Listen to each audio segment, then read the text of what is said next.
NATO సైనిక కూటమిలో చేరడాన్ని Ukraine ఇక మర్చిపోవాలని అమెరికా అధ్యక్షుడు డొనాల్డ్ ట్రంప్ అన్నారు. రష్యాతో యుద్ధానికి అదే ప్రధాన కారణమన్నారు.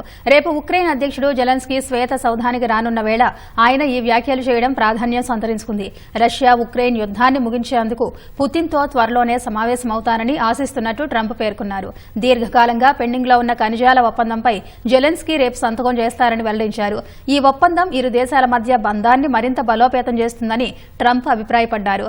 ఏరోస్పేస్, రక్షణ, అణు పరిశ్రమల్లో ఉపయోగించే అరుదైన ఖనిజాలను తమ దేశానికి తరలించేందుకు ఈ ఒప్పందం వీలు కల్పిస్తుందని చెప్పారు.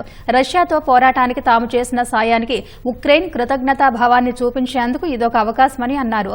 విస్తృత ఆర్థిక ఒప్పందం తుది రూపు సిద్దమైందని ఉక్రెయిన్ అధ్యక్షుడు జెలెన్స్కీ తెలిపారు. అయితే అందులో తమ దేశానికి సంబంధించిన భద్రతాపరమైన హామీలను చేర్చలేదన్నారు. ఒప్పందం ఖరారు ట్రంప్తో జరిగే చర్చలపైనే ఆధారపడి ఉంటుందని చెప్పారు.